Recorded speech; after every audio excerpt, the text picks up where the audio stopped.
Subscribe to our YouTube channel and press the bell icon to get the latest updates. Good evening and a warm welcome to one and all present over here. We welcome you to EAD co-presented by Entrepreneurship Cell IIT Kharagpur and Biomi, brought to you by Business Standard, powered by the Hindu and Canara Bank, and in association with Priyadarshini Lokmanya Tilak Institute of Management Studies and Research Nagpur and JD College of Engineering and Management Nagpur. My name is Kshitij Chaudhary and I am an associate member at Entrepreneurship Cell IIT Kharagpur. Entrepreneurship Awareness Drive, that is EAD, is one of our flagship initiatives, which is a massive pan-India drive to reach out to the colleges across different cities in India. EAD started in 2009, has grown manifold to an extent that it has had a significant impact on promoting entrepreneurship across the nation in different cities.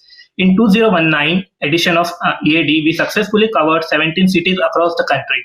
ECEL IIT Kharagpur has decided to take this initiative further to great scales as we launch the new edition of EAD this year.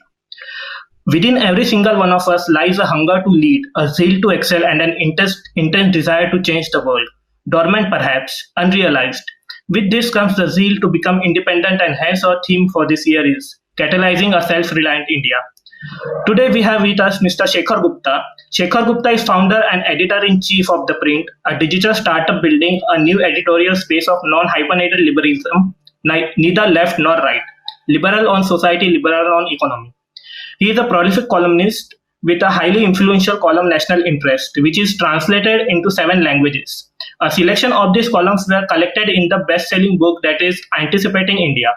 Shekhar sir is also a recipient of the Padma Bhushan. He also hosts a show named as Walk the Talk on NDTV. A collection of his newsmaking interviews has been published recently as a book that is Walk the Talk, Decoding Politicians. In his 4-decade career, Shekhar has reported on key Indian and international events, including the Nelly Massacre in Assam, Operation Blue Star, the student uprising in Tiananmen Square in Beijing, the fall of Berlin Wall, and much more. Before this, Shekhar sir served as an editor-in-chief of the Indian Express for 19 years and simultaneously held the position of company's chief executive for 13 years. We are extremely delighted to have him with us today to inspire each and everyone among us. With this, I would conclude and hand over the stage and mic to our guest speaker, Mr. Shekhar Gupta, to give a talk on the topic India's political economy and entrepreneurship. First of all, I'm very happy to be with all of you. I wish we were in a hall and I could see all of you and make eye contact with all of you, but we will make the best of what we have. And I'm very happy. It's a very good platform, and I know that I have very smart, questioning students at the other end. Now, you left the choice of the subject to me, but you said generally you wanted the theme to be around entrepreneurship. Now, where I come from in terms of my understanding of things and my own training and my own orientation as a journalist, it is as a political journalist. When I look at the economy, or I look at entrepreneurship also, I look at it in terms of political economy. Because ultimately, everything that happens in our lives, and definitely everything that happens in the world of business, owes itself to what happens in the world of politics. Because economics, even more than, say, medicine, or say the study of engineering, which you all do, but economics and entrepreneurship entirely depend on what kind of political system messaging you have and what intention do your political leaders have. That is the beauty of any democracy. But the fact is that if it's a non-democratic system, say like the one we have in China or like the one we had in Soviet Union earlier, even then it's politics and it's government that pretty much decides what kind of entrepreneurship can you have. So just to give you a very stark example, I think most of us know what are Bata shoes. And many of us have worn Bata shoes at some point or the other. And if many of you haven't, because you have many choices available, I bet your parents have known Bata shoes, because Bata shoes was known as India's cutting edge brand.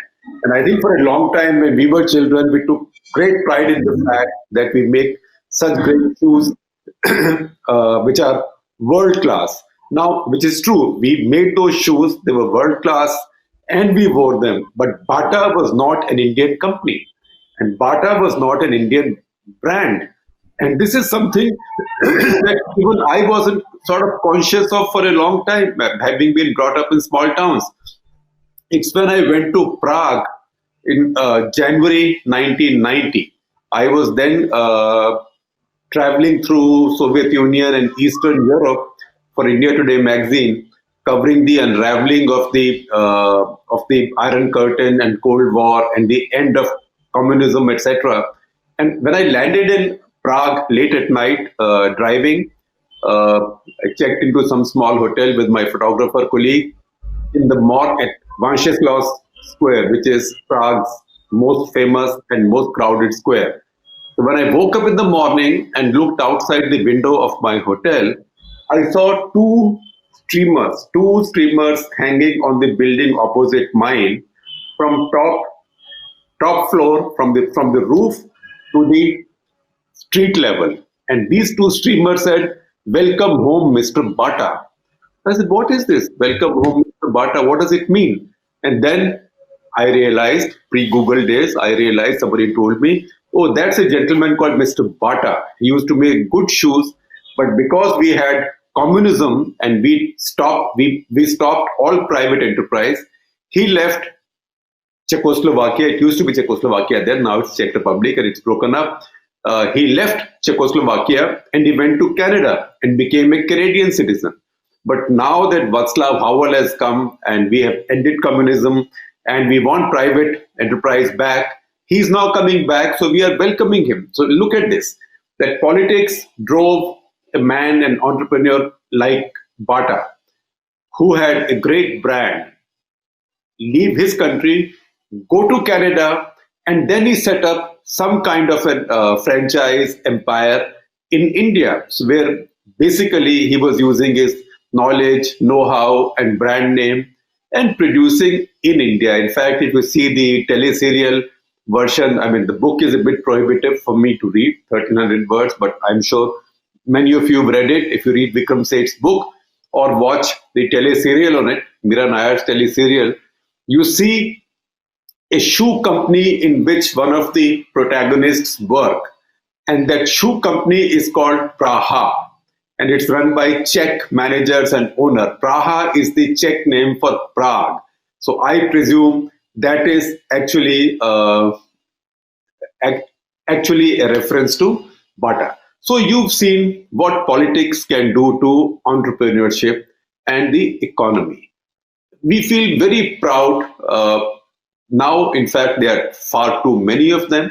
But say 35 years back, or maybe a bit longer when I was about your age, we all felt so proud that there is a brand called Bose speakers. And this Mr. Bose is an Indian who's gone and built this great brand. But the fact is, Mr. Bose had to leave India, go someplace and build this great brand. Why? Because politics in India did not really respect or encourage entrepreneurship. Everybody made speeches on this day or that day that we love Indian entrepreneurs. But generally, if you wanted to curse somebody, you would say, "ये तो बिरला टाटा है, ये तो बिरला टाटा का आदमी है." आजकल भी लोग कहते हैं तो अंबानी या अडानी का आदमी है. Little bit of that is coming back, but essentially we used to then say, "ये बिरला टाटा का आदमी है." So to be a businessman or businesswoman or an entrepreneur was seen to be as something that you did when you were left no other option.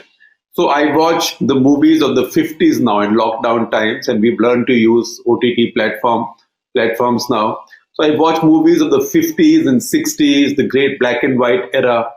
And when you are explaining a good for nothing fellow, especially the villain, then the description is very telling. वो क्या करता है? अरे वो business करता है. वो क्या बिजनेस करता है? अरे कुछ एक्सपोर्ट इंपोर्ट करता है. And then somebody sniggers. So getting into an enterprise or entrepreneurship was seen as something cheap and something you would do if you had no options. And there were other issues. For example, for entrepreneurship, of course, you need an idea. You need the freedom to be an entrepreneur. If you need to get a license to set up an enterprise, then you have to be very well connected, or you have to be or you have to have a very influential uncle someplace, or you have to be from a business family, or you have to have a lot of family money so you can go and pay bribes and get your stuff done, or you just have to be very lucky or very skillful, like say someone like Dhirubhai Ambani was. He was very skillful and he knew how to get his way around the system and he set up an enterprise. Now things have changed radically, and things began to change, I would say, in late 80s.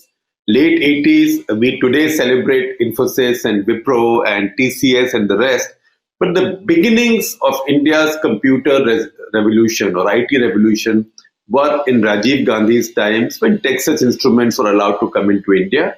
And that's how the idea of back offices and the idea of using different time zones came up. And then one thing led to another, and because Delhi never knew what IT was, Bharat Sarkar never knew what IT was, willy-nilly IT came up in Bangalore. In fact, if Government of India had found out earlier what it was, it would not have come up like this, because they would have then had a secretary IT, 7 joint secretaries ITs, 50 new rules and laws, etc. So it's all political economy and entrepreneurship are both, or politics and economy and entrepreneurship have an inseparable connection. Then, because your politics also determines what kind of capital is available to you. When politics is constricting, then it's difficult to borrow, it's difficult to raise equity. But when you have a free economy, then an equity culture comes up, because equity culture is all about risk-taking culture. Entrepreneurship is all about risk-taking. If people only invest in new enterprises or new entrepreneurs on the only expectation that they will make profit every time, then it will never happen. But then they might as well take a fixed deposit in a bank. So people should be willing to take a risk. So again, it is for the political leaders and the political environment to create a risk-taking environment. Now see, Government of India has recently come up with this policy. Good intentions, but very complicated policy, that government officers or government employees who've now got their pay commission money and who've got a lot of other money also, what are they doing? The government discovered that they are not spending that money in the market to buy anything. Why? Because they are afraid of spending any money. They'd rather hang on to the money. So they are taking that money to the banks and depositing that money in the banks. Then what happens? Banks have that money. Once banks have the deposits, banks have to pay interest on this. When banks pay interest on this, banks have to recover that interest plus their costs plus their profits. So banks should be able to lend that money. Today, when consumers don't want to even take the risk of buying a new fridge or a new TV or a new car, because you don't know whether 1 year from now I have a job or not, or my spouse or my child has a job or not. When risk aversion comes in and consumers are also not buying, then why would entrepreneurs be borrowing from the banks to take a much larger risk and set up businesses? So banks then get these deposits on which banks have to pay interest, but banks can't lend it to anybody because nobody is willing to take risk. And that's how entrepreneurship dies, or entrepreneurship gets subdued. And that in many ways is what is happening in our country right now. And that is the reason, if you see all the data on India, and all of you are smart people, you can check data, see over the past 3 years, what has really gone down in India is the investment rate. People are not investing. Even the settled entrepreneurs, forget Mukesh Ambani, he is investing because he's Mukesh Ambani, he's brilliant, he knows what stuff is there, and he set up very good businesses. Maybe while we curse Ambani, Adani, those two are rare businessmen who are still investing in different ways. Adani is borrowing a lot, Ambani is borrowing less. In fact, right now he's deleveraging. But these are entrepreneurs who are still willing to take risks. Many other entrepreneurs are not willing to take risks. They are sitting on cash. Too many Indian companies which are profitable are sitting on too much cash. Why? Because today the environment is not of entrepreneurship. Look, on the other hand, at the government run companies, PSUs. They, in any case, have very little ability to invest because most of them make losses. In fact, my friend Sunil Jain, who's the editor of Financial Express, he has today tweeted a picture. Please check it out. I think his handle is the Sunil Jain. Check it out. This is a picture of an apartment owned by Mahanagar Telecom Nigam Limited, MTNL, which is a PSU company. Used to be a mini Ratna, I think, until the other day, is now bankrupt more or less. Now all these PSUs had bought a certain number of apartments in Asian Games Village in Delhi, which is a premium location. Now he's got a picture that a peepal tree is growing from the soil through the apartment and coming out of its top floor. So to which I replied by saying that this shows that even loss-making public companies can make something grow. But jokes apart, that is the state of entrepreneurship in government companies. A lot of India's economy is owned by the government. The government-run PSU banks today are so punch-drunk with bad loans and things and inquiries and CBI that they are not willing to lend. Borrowers are so scared, they are not willing to borrow. Salaried people are so scared to spend that they are saving their money in the bank. So it's a vicious cycle that has built up. So right now, India's situation is that India's political economy is down in the dumps. India's political economy has not been in worse state for a long time. Now, there is a downside, there is an upside, and I will come to that. The downside is that not since the 1991 reform has India's economy been so mishandled for so long at the same time, which means I would say the cutoff is 2017, the day of demonetization. Since then, India's economy has been mishandled and mishandled quite badly. Now, can you repair it? You can repair it, but you have to first accept that you've mishandled it. That under Modi government you don't expect. That will not happen. Because today, in any case, you see in this strongman governance psychology, nobody ever admits I did something wrong. I mean, we are today living through a time when then Donald Trump will not even admit he's lost an election after he's lost an election. So that is how this new politics works.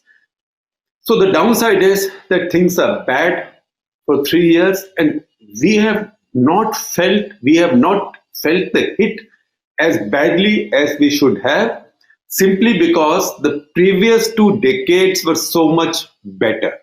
Because we were still riding the energy of the previous decades and the growth of the previous decades, that we were able to ride out these 2.5 years. But now it's begun to hurt.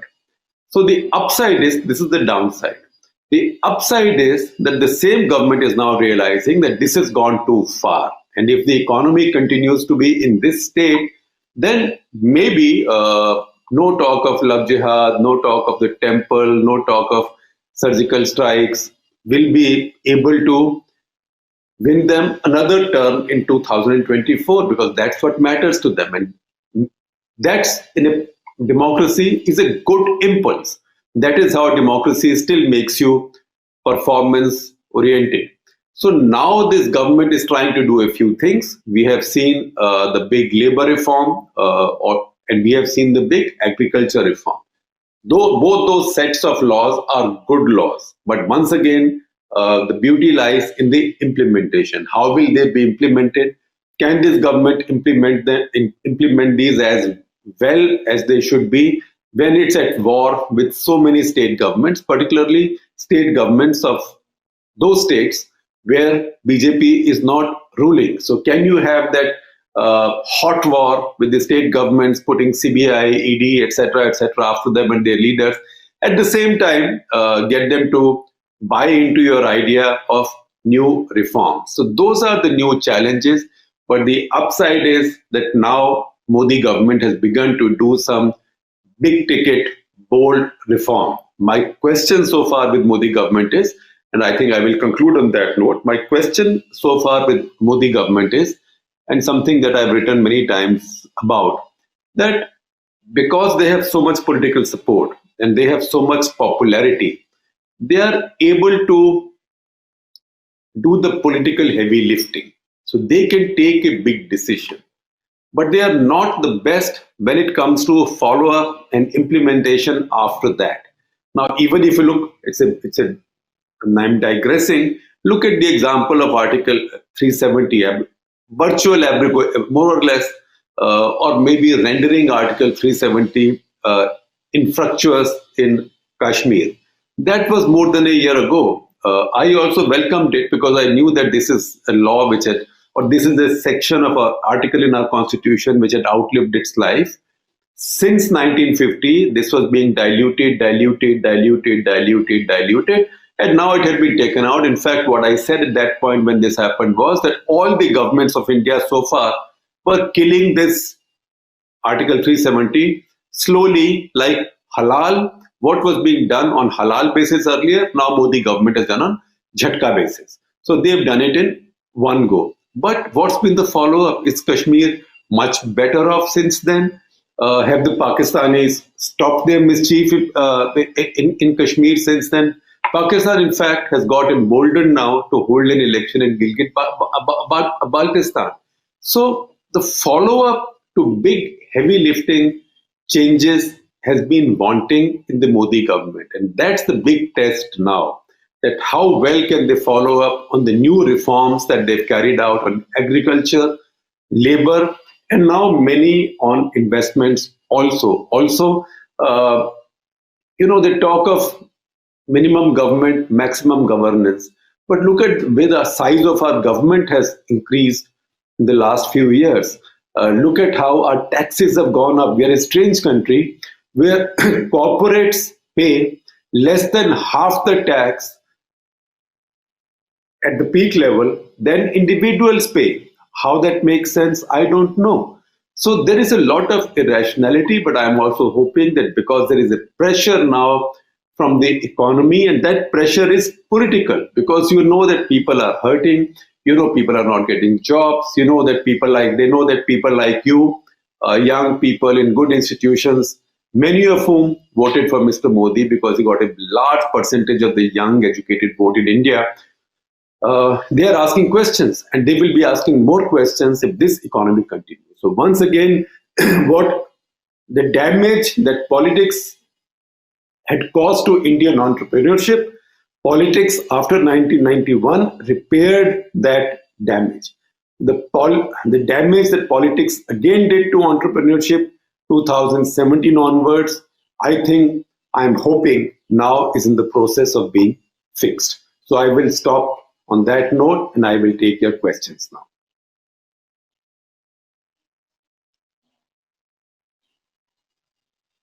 I can't hear you. Thank you, sir. Now we are starting with our first question. First question is, as RBI decided to transfer 1.76 trillion rupees to Indian government, how will it affect the Indian economy? What are your views on this? Look, this is the money that RBI holds. So RBI giving that money to the government doesn't mean that that money is lost.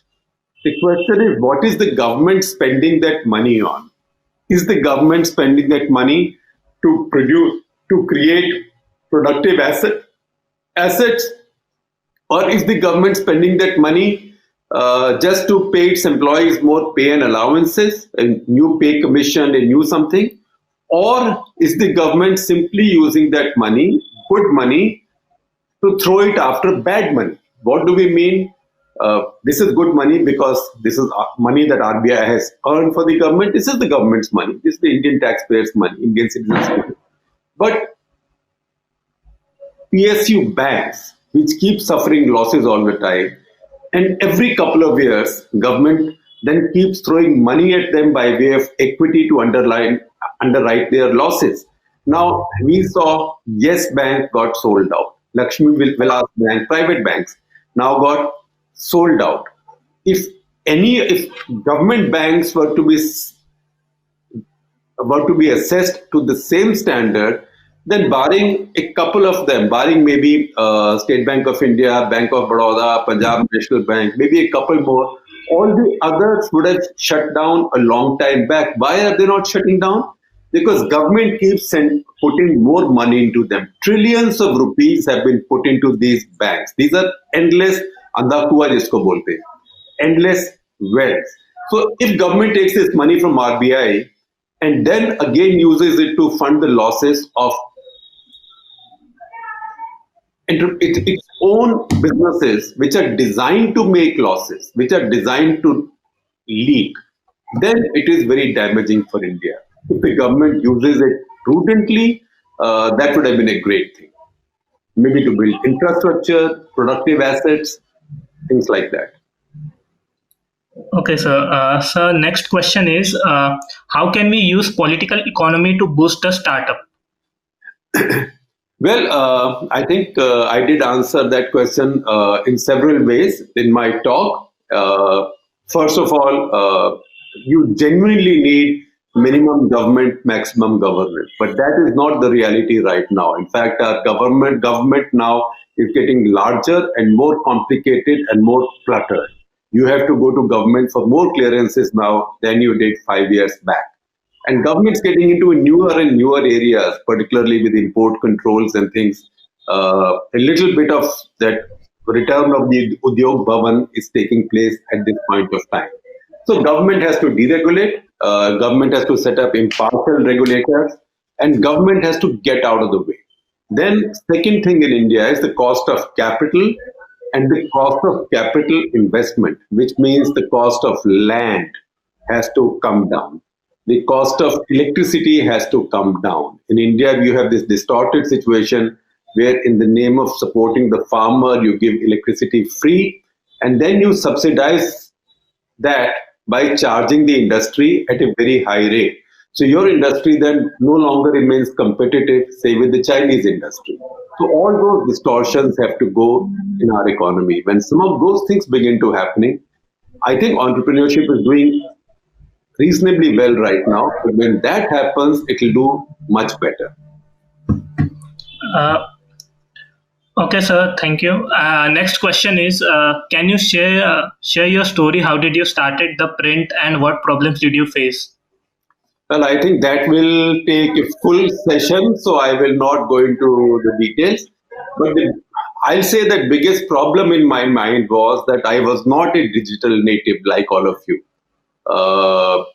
I have also learned to use Twitter only 6 years back in 2014. Until then, I still don't have a personal Facebook page.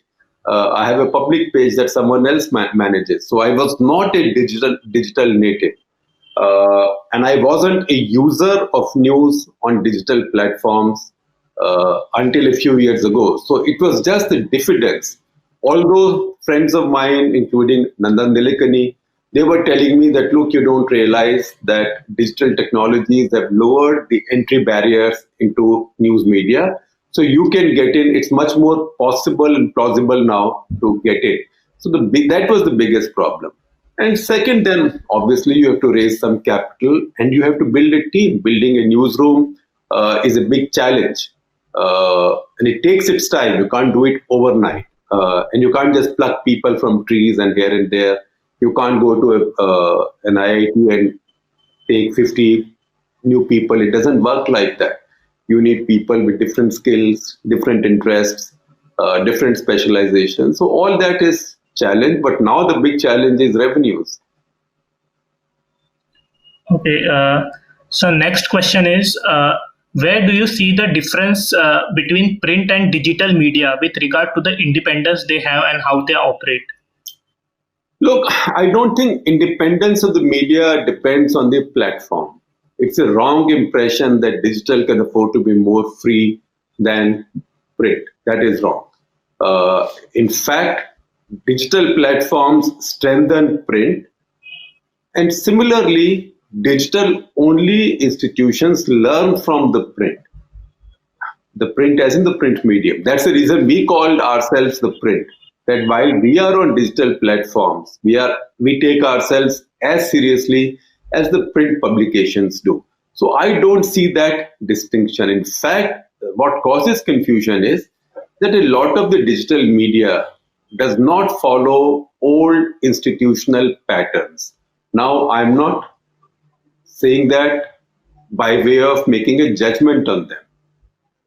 So you will find in India, for example, very few print publications which are either chamchas or morchas. But if you look at digital, you will find most of them are either chamchas or morchas. Now that is then confused by followers of each group as independence. That is not independence as far as I think. I think that is newsroom anarchy, which means one person can decide, I am on this side, and then everybody is on the same side. So I don't think that is to do with a platform. That's because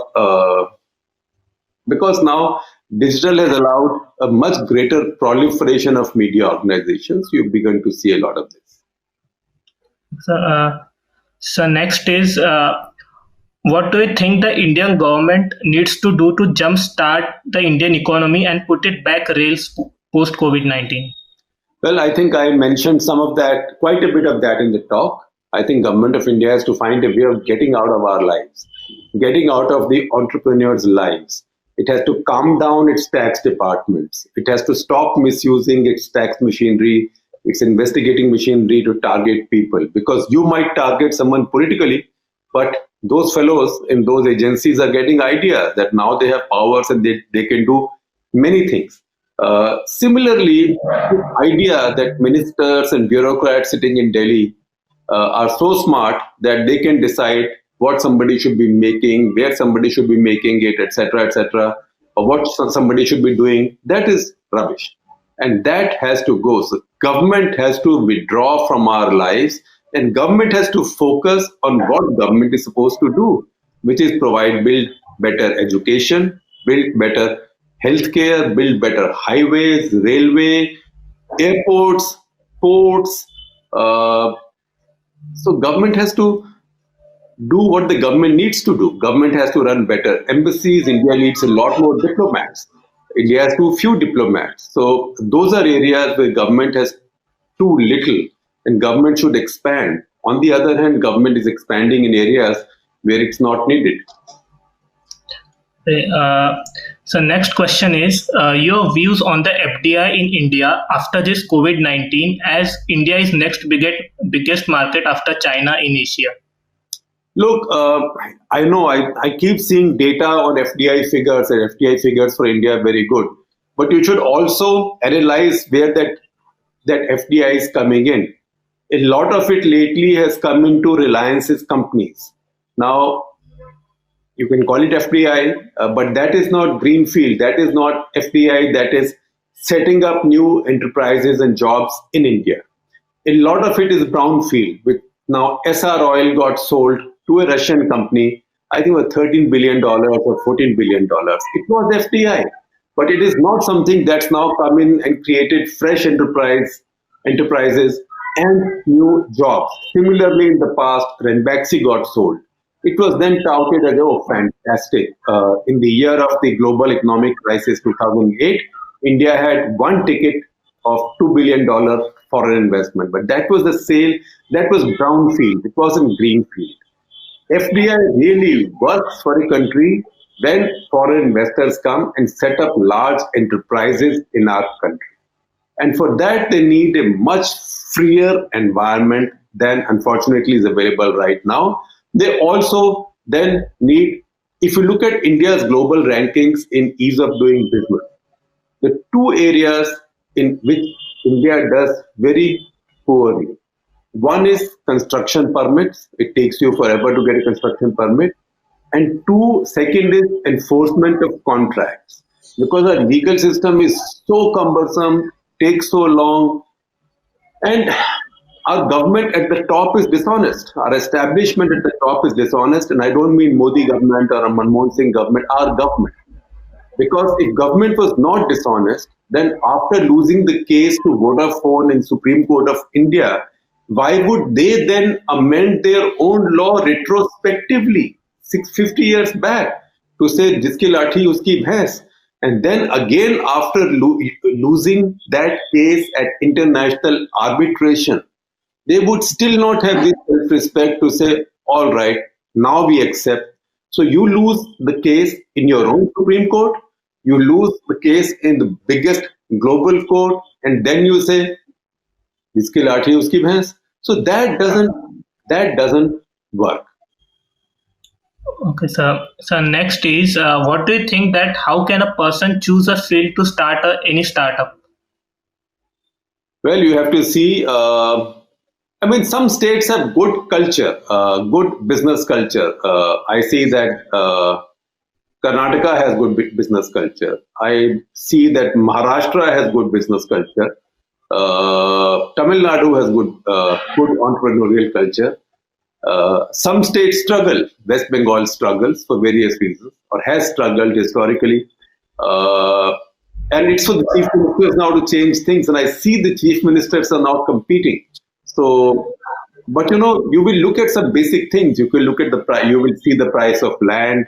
You will see the availability of electricity. And most importantly, you will see law and order. Nobody will go and set up an enterprise in a state where you have to deal with mafias all the time. Okay, sir. So we can take a last question now. So last question is, how do you see the sustenance of digital media outlets in the current atmosphere, especially after HuffPost exit yesterday? What are the business models for the long run? Well, HuffPost's exit does not have, business models are a challenge, but HuffPost's exit does not have to do anything with our business models. HuffPost is a foreign company, international company.